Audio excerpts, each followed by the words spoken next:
Hi Scorpio! Welcome po sa ating channel. Ito ay inyong Daily Gabay Tarot reading for September 5, 2024.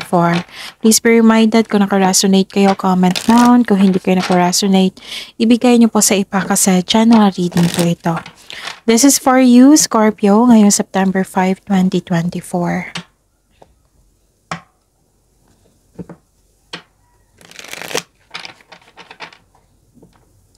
Maraming salamat po sa inyong patuloy na suporta at maraming salamat din po sa mga hindi nag-skip ng ads. Gamitin ang reading na ito bilang gabay lamang sa mga hindi pa nag-subscribe, subscribe na po kayo at click bell notification para malaman nyo na may bago tayong video.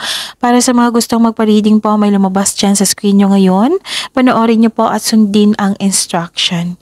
Calling the attention sa mga suki ko dito na Scorpio, open na po ang inyong monthly gabay tarot reading for September 2024.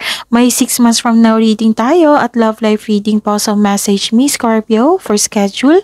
Maraming salamat po.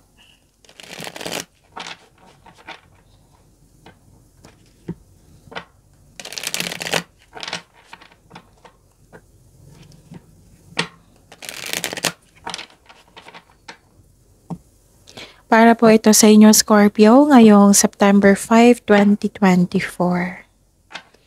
Spirits Guide, mga ganap po para kay Scorpio ngayong September 5, 2024. I need 3 cards po.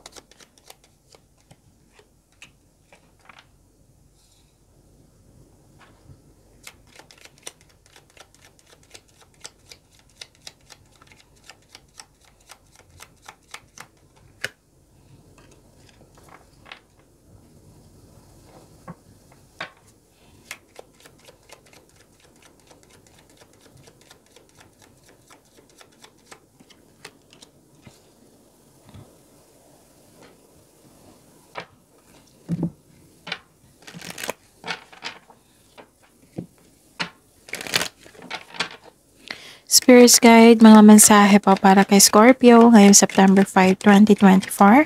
I need 2 cards po. 2 cards.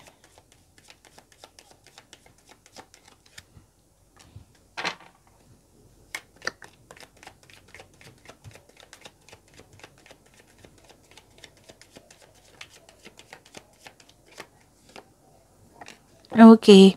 Scorpio, ngayong September 5, 2024. May nakita ko ditong naka-receive kayo ng blessings. Yes, naka-receive kayo ng blessings. Marami kong ideas ngayon. Marami kayong naisip ngayon na paraan, thoughts, ganon. Yes, may nakita rin ako ditong hope and healing. Ang ganda. Naka-receive din kayo ng wisdom message. Maaring kausap mo ngayon ang iyong favorite person or mentor mo, advisor. At nakatanggap ka sa kanya ng support, loyalty, and wisdom message for your maturity. Okay? Nakita ko rin dito yung pag-harvest. Lahat ng water signs ngayon nag-harvest din, katulad ni earth signs. Nakita ko dito na yes, this is harvest. Pwedeng sweldo mo ito. May nagbayad na sa inyo. May nagbigay sa inyo ng maraming customer ngayon, kliyente. Oo. So, yun. Pwedeng literal talaga na harvest to. Tapos, nakita ko dito na parang nagre-research kayo para magkaroon ng learnings, knowledge, ganun. And may connection. What I meant is may concern dito sa isang tao na nagkaroon kayo ng disconnection, yung hindi nag-usap or hindi mo binigyan ng pansin, gano'n. Nakita ko dito. So, ang mensahe po dito, Scorpio, is you are exactly where you need to be. Kung nagkaroon ka ng hesitation, kung tama ba yung path na tinahak mo. So, ang sabi po dito, nasa right path po daw kayo. You are exactly where you need to be. And you are strong beyond measure. So, matatas yung patience mo dito, matatas yung kung gaano ka ba strong sa ganitong sitwasyon ngayon, ganon. You're strong beyond measure. Yung nakaya mo. Oo, kahit anong hirap niyan, nakaya mo. Kinaya mo. Spirits Guide, ano po yung energy ni Scorpio ngayong September 5, 2024?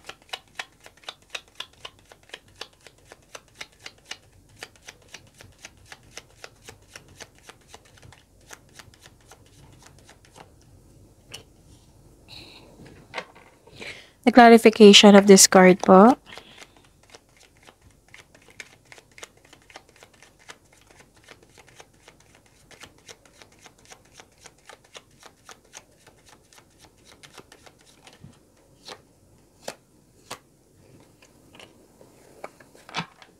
Okay. This is a daily reminder para hindi kayo maguluhan, or malito.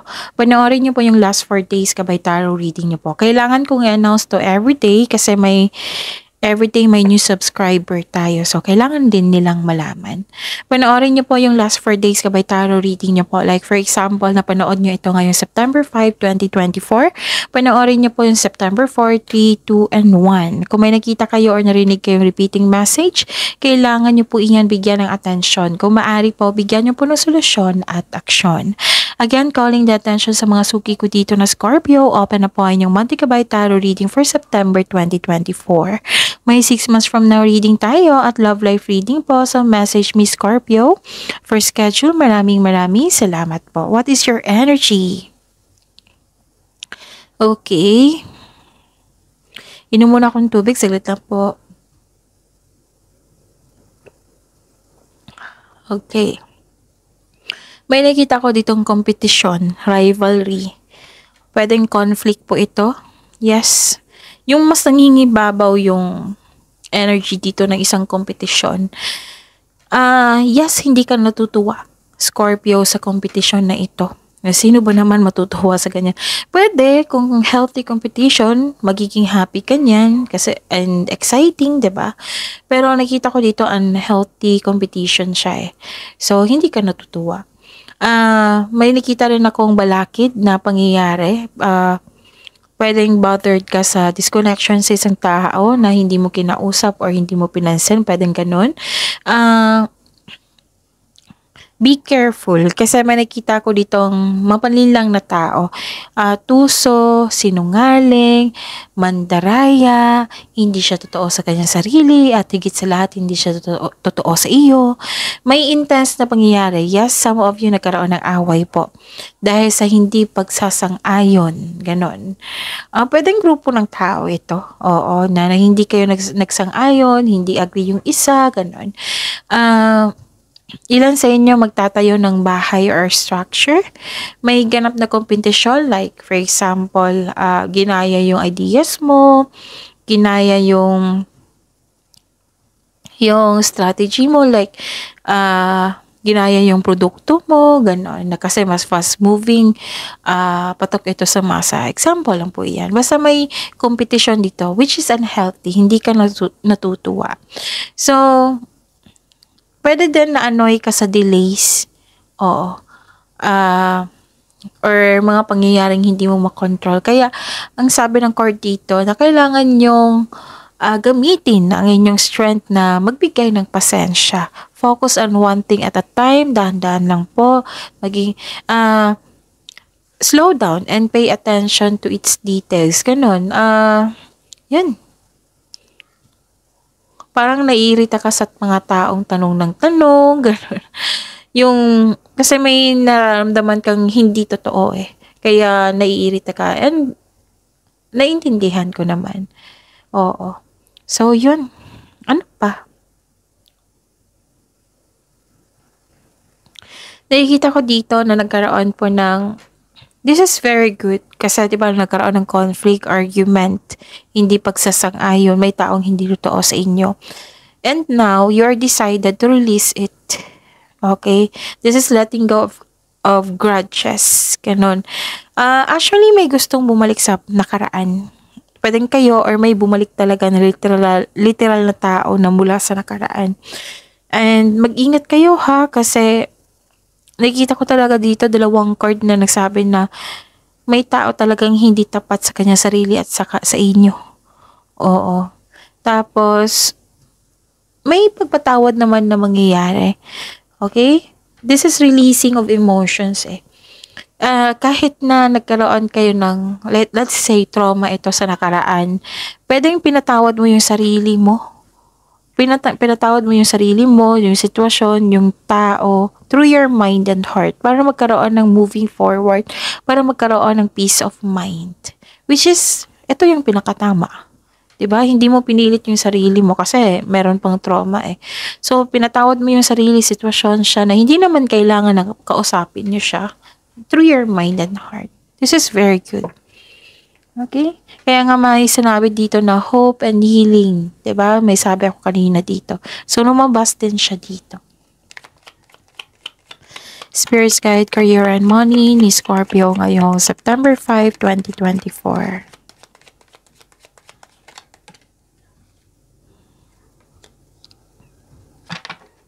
And the clarification of this card po.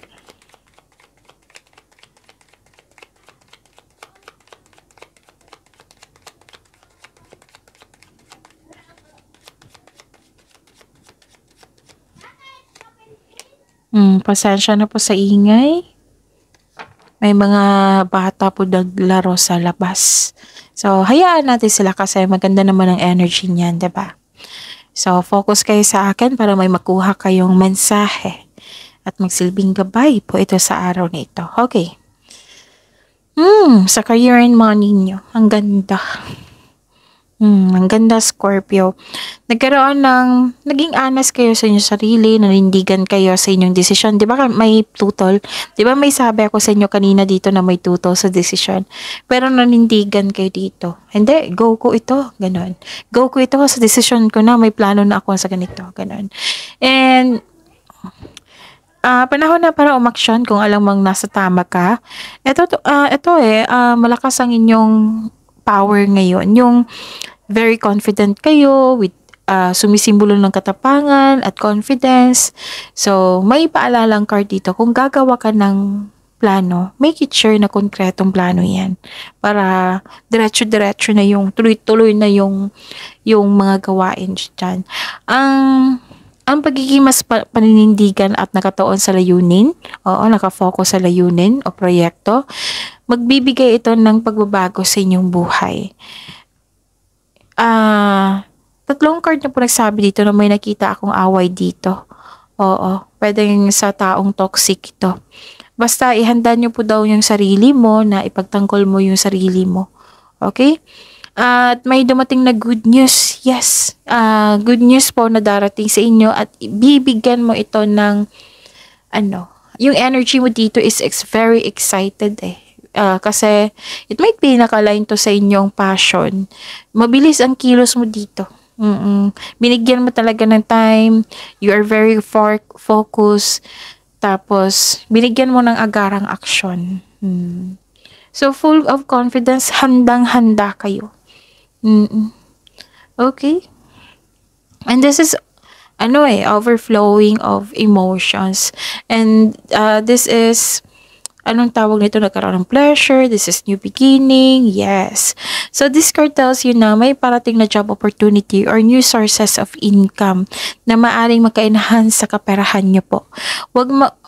Sabi po ng card dito, wag nyo po daw palampasin ang pagkakataon na ito. Kasi ito na yung hiniling mo na magkaroon ng pag-aasenso sa inyong career and money. So, huwag nyong i-postpone. Kahit may conflict dyan, may competition, huwag nyong hayaan na ma-distract kayo sa ganito. It might be na tinetest yung patience nyo, diba? So, kayanin nyo. Tapos, huwag nyong i-postpone, palampasin yung offer na ganito. Kasi ito yung hiniling mo para sa iyong pag-asenso. Siyempre, kailangan binigyan ka ng blessings, bigyan mo ng aksyon para pagyamanin ito.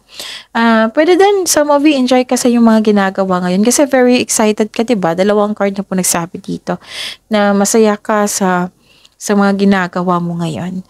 So, ikaw ay nagfo-focus ngayon sa inyong career and money para mas pagyamanin pa ito. This is very good ha. Nakikita ko rin dito yung personal development mo. So, open your heart and receive the emotions around you. Very emotional ka. At the same time, gumagawa ka ng aksyon. Oo. So, yun. Ang ganda. Ang ganda ng mensahe. You are very focused talaga.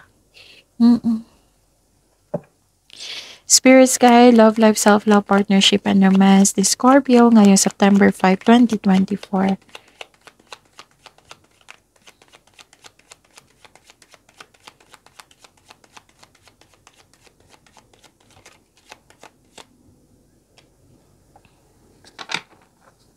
And the clarification of this card po.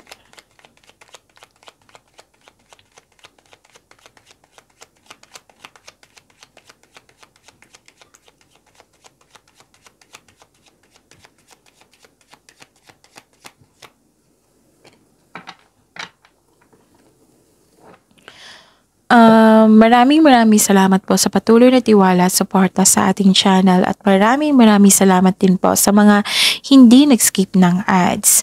May lumabas dyan sa screen nyo ngayon, panoorin nyo po. Kung gusto nyo po iyan, then follow instruction. Habaan ang pasensya. No, oo.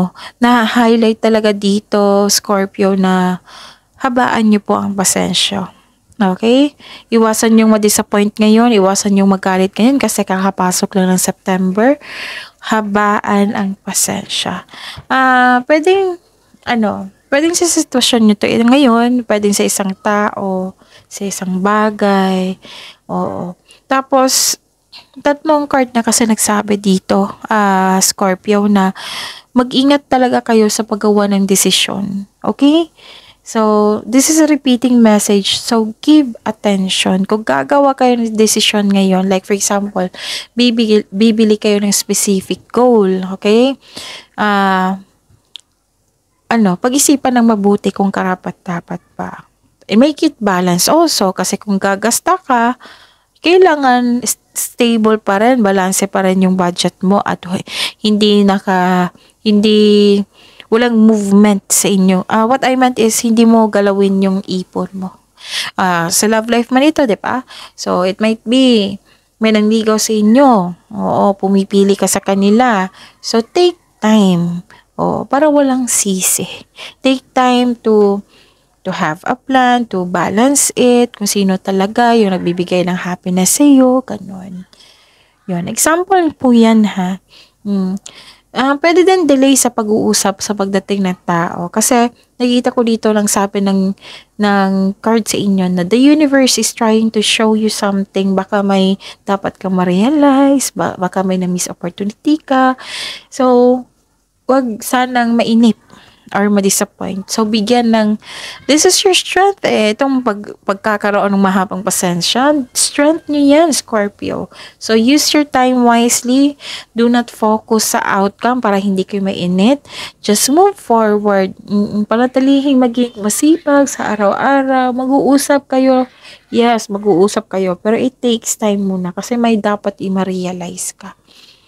Okay? Pasensya. Oo, ito talaga yung sinasabi dito. So, yun. At iwasan, may reminder din dito na iwasan mong maging negativity. Like,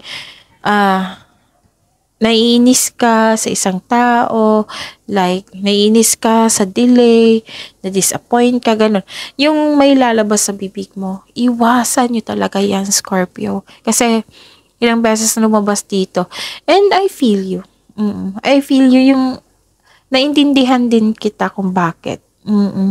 Na gusto mo makausap yung tao, gusto mo may ganap na, yung may excitement kasi dito tapos pwede din delay sa pag-uusap. So, yun. Hindi ka talaga dalawang card na kasi nagsabi dito na hindi ka talaga natutuwa sa competition. Sabi mo dito. Nagkaroon ng disconnection talaga. Lumabas din siya dito 'Di ba? Nasabi ko kanina dito na may disconnection sa isang tao na which is na concern mo. It might be na miss mo siya, no? Scorpio. Kasi feeling ko malapit siya sa inyo kasi big deal talaga Big deal siya na miss mo siya tapos nagkaroon ng disconnection. May sama ka ng loob pero hindi siya ka heavy. Parang nagtatampo ka lang. Tapos pero makakahanap ka naman dito ng ma-enjoy mo yung moment sa paghihintay. Okay? So, yun. Wag lang kung mainip kayo, then habaan ng pasensya. Parang gusto mong may kausap dito, Scorpio. Kitang-kita ko dito. Okay? So, claim positivity, claim blessings, claim positive affirmation. Huwag niyong pairalin yung negativity, please. Kasi kakapasok lang talaga ng September, okay? And focus sa blessings na binigay sa inyo, yung pagyamanin nyo, dyan, focus kayo dyan, okay? See you tomorrow, Scorpio. Please like, subscribe, and click the button for notification para updated po kayo sa daily tarot reading natin. Maraming salamat po.